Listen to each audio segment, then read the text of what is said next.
అందరికీ నమస్కారం. Welcome to republic India coins.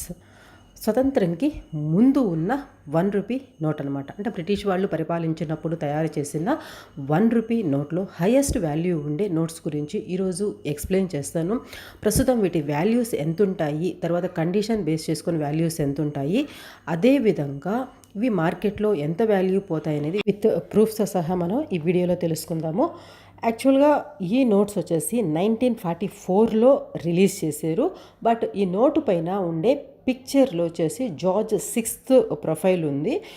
మనకి సిల్వర్ కాయిన్స్ రిలీజ్ చేస్తున్నారు కదా, 1940 కాయిన్, ఆ కాయిన్ పిక్చర్ అయితే ఈ నోట్ పైన ఉంటుంది. ఇయర్ మాత్రం 1940 ఉంటుంది, బట్ ఇవి రిలీజ్ చేసింది 1944లో. వీటిపైన సిగ్నేచర్ వచ్చేసి సిఈ జోన్స్ సిగ్నేచర్ అయితే ఉంటుంది.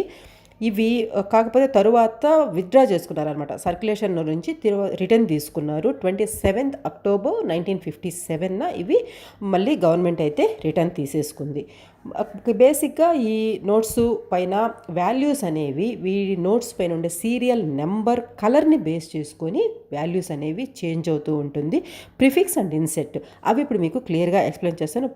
బేసిక్గా వీటిపైన ఉండే కలర్స్ వచ్చేసి బ్లాక్, తర్వాత గ్రీన్ అండ్ రెడ్, 3 కలర్స్లో ఈ నోట్స్ పైన నెంబర్స్ అయితే ప్రింట్ చేసి ఉంటారు. ఈ నోట్స్ వాల్యూస్ చూద్దాము.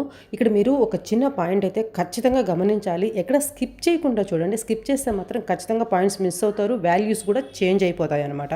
అందువల్ల కేర్ఫుల్గా వాచ్ చేయండి. ఫస్ట్ వచ్చేసి ప్రిఫిక్స్ A to Z. అంటే ఇక్కడ మీకు J23 అని ఉంది కదా, ఈ J ప్లేస్లో A నుంచి Z దాకా ఉంటే నెంబర్ వచ్చేసి బ్లాక్ కలర్లో ఉంటే ఈ నోట్స్ వాల్యూ 1200 నుంచి 1500 దాకా ఉంటాయి. యూఎన్సీ కండిషన్ ఇప్పుడు మీకు పిక్చర్లో కనపడుతున్నట్టు ఈ కండిషన్ ఆఫ్ నోట్ అయితే మాత్రం ఇంకొంచెం ఎక్కువ వాల్యూ కూడా ఉండొచ్చు. ఇదే విధంగా సేమ్ నోటు ఏ ఇన్సెట్ ఉండాలి. ఇక్కడ మీకు పిక్చర్లో కనపడుతుంది కదా, ఏ ఇన్సెట్ అండ్ డబ్ల్యూ ప్రిఫిక్స్ ఉండాలి. W44 ఉంది కదా, ఆ విధంగా W ఉండాలన్నమాట. అక్కడ ఆ లెటర్ ఉండి నెంబర్ వచ్చేసి బ్లాక్ కలర్లో ఉండాలి. నెంబర్ బ్లాక్ కలర్లో ఉండాలి. ఏ ఇన్సెట్, W ప్రిఫిక్స్. ఈ నోట్ వస్తే మాత్రం ఖచ్చితంగా దాని వాల్యూ 40,000 నుంచి 50,000 దాకా, 40,000 నుంచి 50,000 వరకు ఉంటుంది. దాని తరువాత ఏ ఇన్సెట్, ఏ నుంచి W వరకు ప్రిఫిక్స్ అనమాట.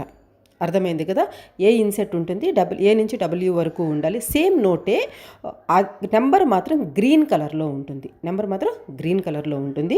ఈ నోట్స్ మాత్రం ఫస్ట్ చెప్పిన వాల్యూ లాగే 1200 నుంచి 1500 వరకు ఉంటాయి. దాని తరువాత ప్రిఫిక్స్, ఇన్సెట్ ఉండదు, ప్రిఫిక్స్ మాత్రమే డి అండ్ ఈ. ఈ డి ఉండే డి అండ్ ఈ 2 నోట్స్ కూడా సేమ్ వాల్యూ అనమాట. హైయెస్ట్ వాల్యూ 45,000 నుంచి 50,000 దాకా ఉంటాయి. కండిషన్ బేస్ చేసుకొని వీటి వాల్యూస్ కూడా చేంజ్ అవుతాయి. ఈ కండిషన్ ఆఫ్ నోట్గానైతే తక్కువ వాల్యూ ఉంటుంది. ఈ విధంగా యూఎన్సీ కండిషన్ నోట్ అయితే మాత్రమే 50,000 దాకా, మేబీ ఇంకొంచెం ఎక్కువ కూడా ఉంటుందన్నమాట. మనం ఆన్లైన్లో ఎక్కడైనా కొన్నప్పుడు ఇంకొంచెం ఎక్కువ వాల్యూ ఉంటుంది. ఇప్పుడు అర్థమైంది కదా, ఏ ఇన్సెట్ ప్రిఫిక్స్ W ఉండి బ్లాక్ కలర్ అంకెలు ఉంటే మాత్రము, తర్వాత ప్రిఫిక్స్ డి అండ్ ఈ సీరియల్ నెంబర్ రెడ్ కలర్లో ఉండాలి. ఇవి 2 మీరు గుర్తుపెట్టుకోండి. అవి మాత్రమే 50,000 దాకా వాళ్ళ వాల్యూ ఉంటుంది. ఓకే, మీకేమనిపించిందో ఖచ్చితంగా కమెంట్స్లో రాయండి. మీకు ఈ పిక్చర్ అయితే నేను యాడ్ చేస్తున్నాను. ఇది చాలా ఎప్పటిదో ఒక వేలం పాటలో పాడిన నోట్ అనమాట. అప్పుడు అంత వాల్యూ ఉంది. ఇప్పటికీ దాదాపు 10 years అయింది కాబట్టి ఇంకా ఖచ్చితంగా చాలా ఎక్కువ వాల్యూనే ఈ నోట్కి ఉంటుంది. కండిషన్ మాత్రం ముఖ్యం అనమాట ఇక్కడ నోట్స్ వాల్యూస్. మీకేమనిపించిందో కమెంట్స్లో రాయండి. తర్వాత మీకు ఇంకా ఏదైనా తెలుసుకోవాలనుకున్నా, మీ దగ్గర ఉండే నోట్స్ అండ్ కాయిన్స్ గురించి తెలుసుకోవాలనుకున్నా కూడా srishadaya@gmail.com ఈ మెయిల్కి మీరు షేర్ చేస్తే నేను దాని గురించి ఒక వీడియో చేసి ప్రజెంట్ చేస్తాను. నచ్చితే లైక్ చేయండి, వీలైనంత ఎక్కువ మందికి షేర్ చేయడం మాత్రం మర్చిపోకండి. నేను పర్ఫెక్ట్ ఇన్ఫర్మేషన్ ఇస్తానని మీకు అనిపిస్తేనే సబ్స్క్రైబ్ చేసిందని ట్రై చేయండి. Thanks for watching. జై హింద్.